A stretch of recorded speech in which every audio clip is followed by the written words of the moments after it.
శ్రీమాత్రే నమ. జయ గురు దత్తాత్రేయ నమ.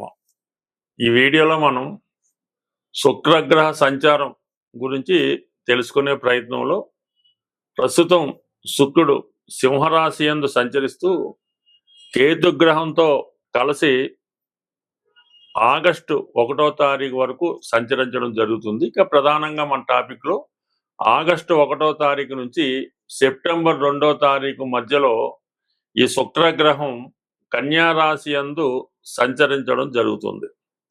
ఇప్పుడు ప్రధానంగా ఈ శుక్రగ్రహ స్థితిని బట్టి వారి వారి జన్మ జాతకాల్లో శుక్రుడి యొక్క బలాన్ని బట్టి ముఖ్యంగా వారి యొక్క వివాహ జీవితం, ఆర్థిక పరిస్థితి, కొన్ని వృత్తులలో అంటే సినిమా, టీవీ, మీడియా రంగానికి సంబంధించిన వృత్తుల్లో కానీ, అలాగే ఖరీదైనటువంటి వాహనాలు, రెస్టారెంట్లు, అలాగే ఈ గోల్డ్ షాపులు, ఖరీదైనటువంటి వస్త్రాలు, బట్టలు, ఏదైనా ఎంటర్టైన్మెంట్ సంబంధించింది, విలాసవంతమైనటువంటి సంబంధించిన వాటి వ్యాపారం చేస్తున్న వారికి కూడా శుక్రగ్రహం వారి జాతకంలో తప్పనిసరిగా బలంగా ఉండాలి.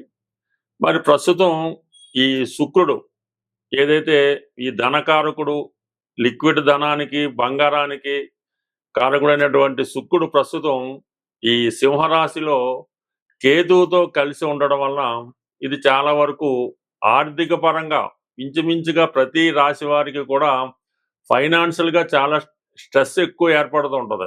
ఏది చేద్దామన్నా, ఏ ప్రయత్నం చేద్దామన్నా, ఏ పని చేద్దామన్నా ఫైనాన్స్గా చాలా ఇబ్బంది పడుతుంటారు. ఇది ప్రధానంగా స్త్రీల యొక్క ఆరోగ్యం మీద ఎక్కువ ప్రభావం చూపుతూ ఉంటుంది. అంటే మరి నాడీ శాస్త్ర ప్రకారం ఈ స్త్రీ గ్రహం మాట శుక్రుడు స్త్రీలని రిప్రజెంట్ చేస్తూ ఉంటాడు. అటువంటి శుక్రుడు కేతువుతో కలిసి ఉండడం వలన స్త్రీలకి అనారోగ్యపరమైనటువంటి సమస్యలు ఎక్కువగా వస్తుంటాయి. వివాహపరంగా కొన్ని చికాకులు వాళ్ళు ఎదుర్కొంటూ ఉంటారు. ముఖ్యంగా గైనిక్ సంబంధించినటువంటి ప్రాబ్లమ్స్, సంతానపరమైనటువంటి సమస్యలు ప్రస్తుతం ఈ రాశి వారు ఎదుర్కోవడం జరుగుతుంది. ఎందుకంటే శుక్రుడు సింహరాశిలో చాలా బలహీనంగా ఉండడం జరుగుతుంది. అంటే తనకు ముందు ప్రయాణించబోయే రాశిలో కన్యా రాశి శుక్రగ్రహానికి నీచ రాశి. ఆ కారణం వల్ల నీచలోకి వెళ్తున్నటువంటి శుక్రుడు చాలా బలహీనమై ఉంటాడు. కాబట్టి ఇది మగవారికి, వ్యాపారస్తులకి ఆర్థిక పరిస్థితి మీద, స్త్రీలకి ఆరోగ్యం మీద ఎక్కువ ప్రభావం చూపుతుంది. అటువంటి శుక్రుడు ఆగస్టు 1వ తారీఖు నుంచి కన్యా రాశిలో ప్రవేశించడం జరుగుతుంది. అయితే ఈ కన్యా రాశిలో ప్రవేశించినటువంటి శుక్రుడు ఏ గ్రహంతోనూ కలయకుండా సింగిల్గానే ఇంచుమించుగా ఆ నెలంతా సంచరించడం జరుగుతుంది. అటువంటి శుక్రుడి మీద శని యొక్క దృష్టి పడుతుంది. సో ఆ కారణం వల్ల ఏంటంటే స్త్రీలకి ఉద్యోగ అవకాశాలు పెరుగుతాయి. వారు కొంతవరకు ఆరోగ్యపరంగా కొంత ఇంప్రూవ్మెంట్ అవ్వడం జరుగుతుంది. మగవారికి అయితే వ్యాపారపరమైన అభివృద్ధి ఉంటుంది. ఎందుకంటే శుక్రుడు నీచ రాశిలోకి వచ్చినప్పుడు కూడా తన మిత్రగ్రహమైనటువంటి శని భగవానుడితో చూడబట్టడం జరుగుతుంది. అలాగే శుక్రుడికి లాభస్థానంలో గురుగ్రహ సంచారం జరుగుతుంది. ఈ రెండు కూడా శుక్రుడిని చాలా బలంగా చేయడం వల్ల మరి మీరు గతంలో ఇంచుమించుగా ఈ జూలై నెలాఖరు వరకు ఎదుర్కొన్నటువంటి ఆర్థిక సమస్యల నుంచి, అలాగే స్త్రీలు అనారోగ్యపరమైన సమస్యల నుంచి చాలా వరకు బయటపడడం జరుగుతుంది. స్వస్తి. శ్రీమాత్రే నమ. జయ గురు దత్తాత్రేయ నమ. మకర రాశి వారికి శుక్రుడు యోగకారకుడు. అంటే జనరల్గా ఈ మకర రాశి వారికి శని అధిపతి అవ్వటం వల్ల వాళ్ళ జీవితం చాలా స్లో అండ్ స్టడీగా వెళ్తుంటుంది. ఒక సమస్య వస్తే అది చాలా కాలం వారిని ఇబ్బంది పెట్టడం జరుగుతూ ఉంటుంది.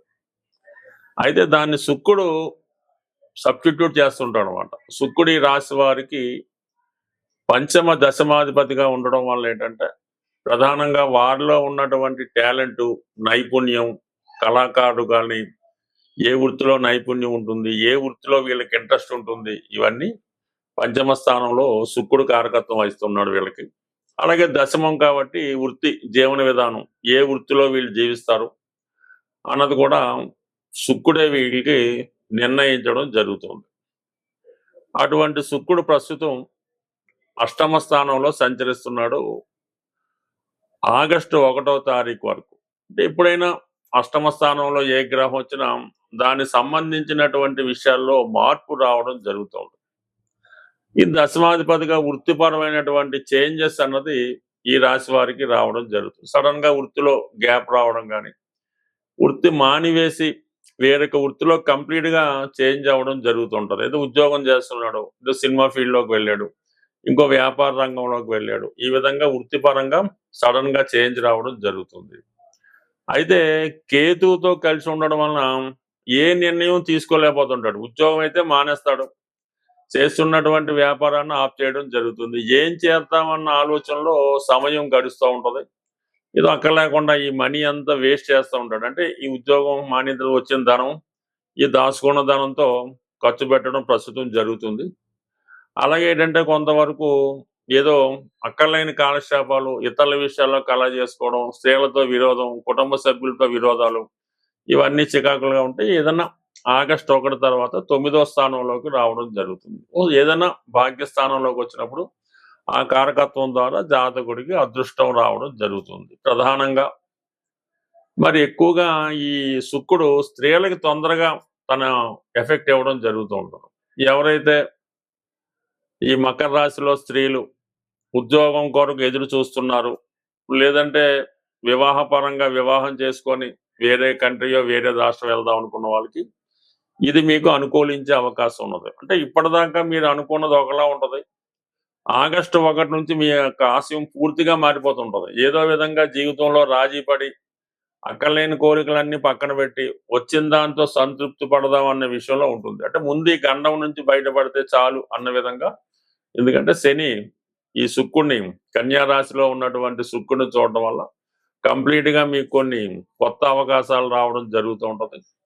అలాగే మీకు లాభస్థానంలో గురి ఉండడం వలన ఆర్థిక పరంగా మీకు ఉన్నటువంటి సమస్యలు కూడా కొంతవరకు పరిహారం అవడం జరుగుతూ ఉంటుంది. బట్ ఏదైనా ఈ సమయంలో మీరు వచ్చిన అవకాశాన్ని ఉపయోగించుకోవడం అనేది మంచిది. అంటే నెమ్మదిగా ఈ సెప్టెంబర్ 2వ తారీఖు తర్వాత శుక్రుడు మరి తులారాశిలో స్వక్షేత్రంలోకి రావడం, ఇది ఈ రాశి వారికి అనుకూలమైనటువంటి స్వక్షేత్రం అవడం వల్ల శుక్రుడు చాలా ఉపయోగపడుతుంటాడు కాబట్టి. బట్ ఏదైనా ఈ రాబోయే సెప్టెంబర్ 2 వరకు కూడా ఈ రాశి వారు వచ్చిన అవకాశాన్ని ఉపయోగించుకుంటే దాని తర్వాత మీకు ఒక మంచి బెటర్ లైఫ్, దశమంలో శుక్రుడు రావడంతో గతంలో పోగొట్టుకున్న వైభవం తిరిగి పొందడం జరుగుతూ ఉంటది. ఉన్న దాంట్లోనే అభివృద్ధి చెందడం కూడా జరుగుతుంది. స్వస్తి. పరిహారాలు మనం ప్రతి గ్రహానికి కూడా తగు విధమైన పరిహారం అన్నది శాస్త్రంలో చెప్పబడడం జరిగింది. ఏదైనా ఒక రాశి వారికి అనుకూలమైనటువంటి గ్రహాలు అంటే కొందరికి మిత్రులు అవుతుంటారు, కొందరికి శత్రులు అవుతుంటారు. శత్రుగ్రహాలకి ఎప్పుడూ కూడా మనం ఈ డొనేషన్ ద్వారా అంటే దానం ద్వారా దాన్ని రెక్టిఫై చేసుకోవచ్చు. ప్రధానంగా ఈ శుక్రుడు జాతకంలో బలహీనంగా ఉంటే చాలా ఇబ్బందులు పెడుతూ ఉంటాడు. స్త్రీల వల్ల, రోగాల వల్ల ఆర్థిక పరంగా ఇబ్బంది ఉంటుంది. శుక్రుడిని ప్రసన్నం చేసుకోవాలంటే ప్రధానంగా శుక్రవారం రోజు నియమంగా ఉండవలసి ఉంటుంది. అంటే చక్కగా తలస్నానం చేసి శుభ్రమైన వస్త్రాలు ధరించి ఆ రోజు ఏ విధంగా కూడా ధనాన్ని ఖర్చు పెట్టకూడదు. అంటే మన ఇంటి నుంచి ధనం బయటికి వెళ్ళకూడదు, బంగారాన్ని బయటికి పంపకూడదు. అలాగే స్త్రీలు ఎవరైనా ఉంటే వాళ్ళు పుట్టింటికి పంపడం కానీ, అత్తోరింటికి, అంటే మొత్తం మీద మన స్త్రీలు అంటే మన కుటుంబ సభ్యుల్ని ఇతరుల ఇళ్ళకి అది పంపించడం శుక్రవారం చేయకూడదు. అంటే అది పని మీద అవచ్చు, చుట్టాల నుంచి కావచ్చు. ఈ విధంగా ధనాన్ని బయటికి పంపకుండా జాగ్రత్త పడవలసి ఉంటుంది. శుక్రవారం రోజు అమ్మవారి ఆలయంలో, లక్ష్మీ అమ్మవారి ఆలయంలో తామర పువ్వులు అంటారు, అంటే కలవ పువ్వులు అని కూడా అంటారు, వాటితో ఒక హారంగా తయారు చేసి అమ్మవారికి పెద్ద విగ్రహం అయితే ఈ కలవ పువ్వులతో అర్పించడం. వీలైతే ఆ రోజు అంటే లక్ష్మీ గణపతి హోమం చేసుకుంటూ అందులో ఈ కలవ పువ్వుల్ని ఉపయోగించి హోమం చేయడం వల్ల, అంటే ప్రతి శుక్రవారం విధంగా అక్కర్లేదు, మీకు శుక్రదశ జరుగుతున్నా, శుక్రుడు బలహీనంగా ఉన్నా, వివాహం ఆలస్యం అవుతున్నా, స్త్రీలతో విరోధం అవుతున్నా, అక్క చెల్లెలతో విభేదాలు ఉన్నా కూడా ఏదో ఒక రోజు అంటే మీకు తారాబలం చూసుకొని ఒక మంచి రోజు మీకు అనుకూలంగా ఏదో సాధంతారో క్షేమతారో రోజు ఈ లక్ష్మీ గణపతి హోమం చేసుకోవలసి ఉంటుంది.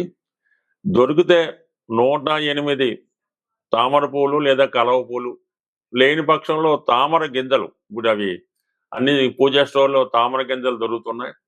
108 తామర గింజలు హోమంలో సమర్పించడం, ఇది చేయడం వల్ల అనుకూలత ఏర్పడుతుంది.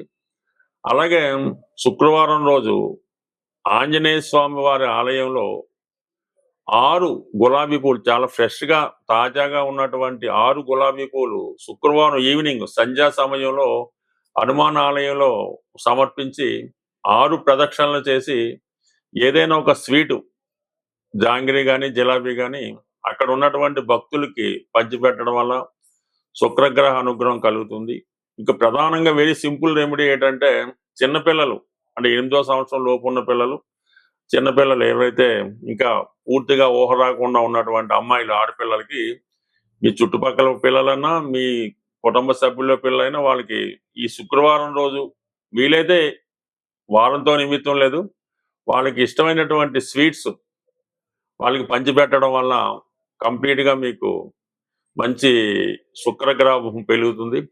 అలాగే ఏదన్నా పెళ్ళిళ్ళు జరుగుతున్నప్పుడు, అమ్మాయిలకు కానీ అబ్బాయిలు కానీ పెళ్లి జరుగుతున్నప్పుడు ఆ పెళ్లిలో ఈ పెరుగు ఒక 5 లీటర్లో 6 లీటర్లో పెరుగు డొనేట్ చేయడం వల్ల కానీ, లేదంటే ఏదన్నా బీదవారు ఎవరన్నా ఉంటే వాళ్ళ పెళ్లి జరుగుతున్నప్పుడు ఆ అమ్మాయికి ఒక పట్టు చీర, ఈ మాంగళ్యం, ఇటువంటి సౌభాగ్య వస్తువులు, ఈ పెళ్లికి ఉపయోగించే వస్తువులు డొనేట్ చేయడం వల్ల మీకు ఇటువంటి శుక్రుడు యొక్క దోష పరిహారం అవుతుంది. అందువల్ల ఏంటంటే ఈ శుక్ర పరిహారం చాలా ఈజీ, ఏం వేరేది వెరీ సింపుల్.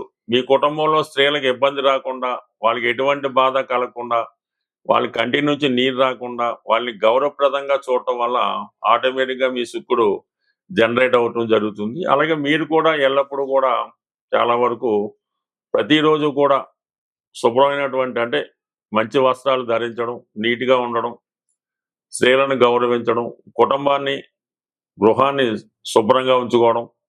అలాగే ఈ చెప్పులు కూడా మరీ పాత పడిపోయినట్టు వాడకూడదు, ఏదో 3 నెలలకు 6 నెలలకు చెప్పులు కూడా మారుస్తూ ఉండాలి. ఇవన్నీ చేయడం వల్ల ఆటోమేటిక్గా మీకు లక్ష్మి ఆటోమేటిక్గా వరించి ఎప్పుడు శుభంగా ఉండే అవకాశం ఉంటుంది. స్వస్తి.